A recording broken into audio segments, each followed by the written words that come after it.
मैं ये कहना यहां पर चाह रही हूं, ये वो राजनीतिक दल है, चाहे मैं कांग्रेस पार्टी की बात कर लूं, चाहे मैं समाजवादी पार्टी की बात कर लूं, ये वो मानसिकता वाले राजनीतिक दल हैं जिन्होंने षड्यंत्र के तहत जो है भारत में सनातन को कमजोर किया, हिंदू का अपमान किया, हिंदुत्व को गाली दी। आज भी चौराहे चौराहे खड़े होकर हिंदू देवी देवताओं को, हिंदू धार्मिक ग्रंथों को गाली देते हैं। और सबसे बड़े गालीबाज जो है समाजवादी पार्टी के नेता स्वामी प्रसाद मौर्य बने बैठे हुए हैं, और कपिल श्रीवास्तव जी यहां बैठकर कहते हैं मुझसे बड़ा सनातनी कोई नहीं, हाँ, मुझसे बड़ा हिंदुत्व को मानने वाला कोई नहीं।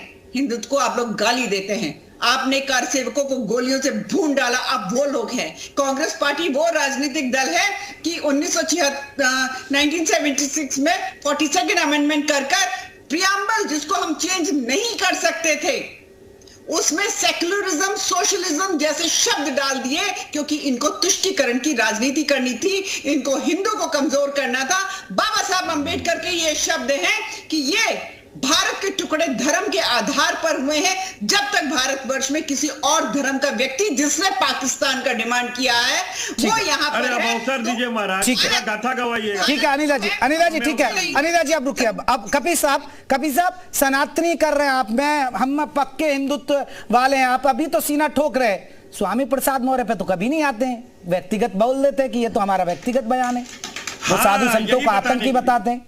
नहीं, कामा बाई फुल स्टॉप का मित्र आपकी भी बातों का जवाब देंगे, लेकिन कामा बाई फुल स्टॉप अपनी बड़ी बहन के बातों का जवाब। पहली चीज ये कि अगर राम मंदिर के अंदर हम गोली चलाने के दोषी होते तो इन्होंने क्या कार्यसेवकों पे गोली चलाने के लिए इन्होंने पद्म विभूषण दिया है क्या? ये दोहरी बातें नहीं चलेंगी।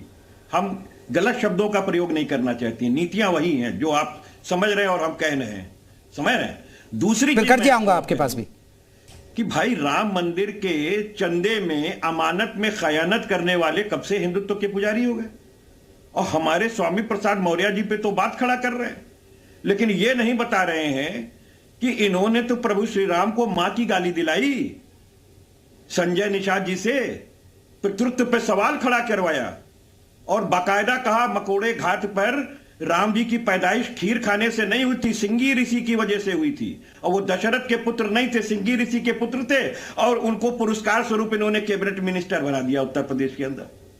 ये भगवान राम के खैरख्वाह बने हुए हैं। अरे जब रामनामी चादर कुत्ते से नचवाए जा रहे थे, जो नदियों के किनारे हिंदुओं की लाशें बह रही थी, योगी आदित्यनाथ जी उनको अंतिम संस्कार के लिए भी व्यवस्था नहीं कर पाए थे। क्या पूरी दुनिया ने नहीं देखा? आप हिंदुत्व के खैरख्वाह बन रहे हैं। अरे हिंदुत्व के खैरख्वाह थे अगर तो अखिल भारतीय राष्ट्रीय हिंदू महासभा के राष्ट्रीय अध्यक्ष स्वामी चक्रपाणी जी महाराज, धर्मदास जी महाराज और शंकराचार्य जी महाराज, जिनकी लड़ाई 1949 से लड़ते लड़ते आज अगर फैसला आया है तो ये उनकी देन है, और उनको आपने राम महालय ट्रस्ट में कोई जगह ही नहीं दी। अरे झूठ नहीं, तो नहीं आप बनवा लेते, अगर आपके टाइम में आ जाता ये राम मंदिर बनवा लेते ऐसा? नहीं, सुनिए कभी जी बनवा लेते? सुनिए, अरे महाराज सुनिएगा, बिल्कुल बनवाते। अरे भाई सुनिए, तो अभी दर्शन करवा दीजिए अखिलेश यादव जी से। न करें, सुन लीजिए, दर्शन करने चले जाएंगे वो। सुन लीजिए, अरे सुन लीजिए, अरे भाई सुन लीजिए, अखिल भारतीय हिंदू महासभा के राष्ट्रीय अध्यक्ष इस बात को लेकर के सुप्रीम कोर्ट गए। सुप्रीम कोर्ट ने एक टिप्पणी करते हुए निर्देशित किया कि आखिर इनको केंद्र की सरकार ने उस ट्रस्ट में क्यों नहीं रखा जिसको हम ट्रस्ट बनाने के लिए पावर दिए थे। तो प्रधानमंत्री जी के पीएमओ कार्यालय ने एक चिट्ठी योगी आदित्यनाथ जी को लिखी है, और पिछले 6 कम से कम 2.5 अब सर आप तो सिर्फ ना आप बेवजह डोल पीटते, अब कुछ करना कराया था नहीं अपने राज्य में हिंदुत्व के मुद्दे को लेकर, ना आपने मथुरा की तरफ ध्यान दिया, ना काशी की तरफ ध्यान दिया, ना अयोध्या की तरफ। अब आप सिर्फ डोल पीट रहे हैं। चलिए प्रखर साहब क्यों बीजेपी हिंदुत्व के एजेंडे को धार ना दे, क्यों राम मंदिर के मुद्दे को धार ना दे? क्या इतना काम हुआ अयोध्या में, गोरखपुर में? सर प्रखर साहब जहां बैठे गोरखपुर में देख लिया कितना काम हुआ है। भीमताल जाया करो घूमने आप भी वहां, ठीक है? प्रखर साहब गौरी गणेश का मंदिर तोड़ करके, अरे हमने कश्मीर से कन्याकुमारी तक इन अपनी सरकारों में क्या क्या काम कराया, अगर मैं गिनवाने लगूंगा तो पूरी डिबेट खत्म हो जाएगी। दूसरी बात, अगर आप हिंदुत्व की बात इतना बीजेपी प्रवक्ता करती हैं तो 81 करोड़ लोग जो इस हालत में है, जिनको 2 वक्त की रोटी नहीं कमा पा रहे, तो उसमें 80% मेजोरिटी हिंदुओं की है। उनको आपने क्यों इस हालत में पहुंचा दिया? आपको शर्म नहीं आती कि आपने उस हालत में पहुंचा दिया? बेरोजगार ज्यादातर इस देश में हिंदू हैं, तब हिंदू याद नहीं आता आपको? खाली हिंदू मुस्लिम करने आ जाता है डिबेट्स पर। उसके बाद संजय निषाद जी ने क्या टिप्पणी करी थी धर्म पर? क्यों आपने उनको क्यों मंत्री बना रखा है अपनी सरकार में? अब तब शर्म नहीं आ रही है आपको? फिर उसके बाद जातिगत जनगणना का जब हम सवाल पूछते हैं तो कहते हैं खाली अमीर गरीब है। तो मोदी जी कैसे ओबीसी हो जाते हैं? इनके नेता क्यों बताते हैं कि हनुमान जी दलित थे? तब जातियां नहीं याद आती थी। जब इनसे जातिगत जनगणना की बात करने को कहो तो उल्टी सीधी बात करते, कहते जाति तो है ही नहीं, सिर्फ अमीर गरीब है। अरे डबल स्टैंडर्ड कैसे हो सकता है आपका? हिंदुओं क्यों आपने इस लायक इस उस पर पहुंचा दिया कि 2 वक्त तक खाना नहीं ले पा रहे, सरकार को देना पड़ रहा है? आप छत्तीसगढ़ में, राजस्थान में देके आए आप सर प्रकाश साहब, आपने बहुत सारे रोजगार देके आए, फिर भी वापसी नहीं हो पाई। बना दिया कि वो 2 वक्त तक खाना नहीं पा रहे। शर्म आनी चाहिए आपको। हिंदू मुस्लिम करने से पहले काम करने के लिए आपको बोला गया है। भगवान ने आपको काम करने के लिए इस देश के लोगों ने सत्ता दी है, हिंदू मुस्लिम करने के लिए नहीं है। और ऐसा है तो इंडस्ट्रीज बंद कर दी है। अगर मंदिर मस्जिद गुरुद्वारा। ठीक है प्रकाश साहब, एक जल्दी से अनिल जी का जवाब, फिर मैं राजीव रंजन जी के पास चलूंगा। अनिल जी, इनकी बात का भी जवाब दे दीजिए। देखिए, सबसे पहली बात तो ये है कि जो कांग्रेस के प्रवक्ता है, मैं इनको उत्तर दे देती हूँ।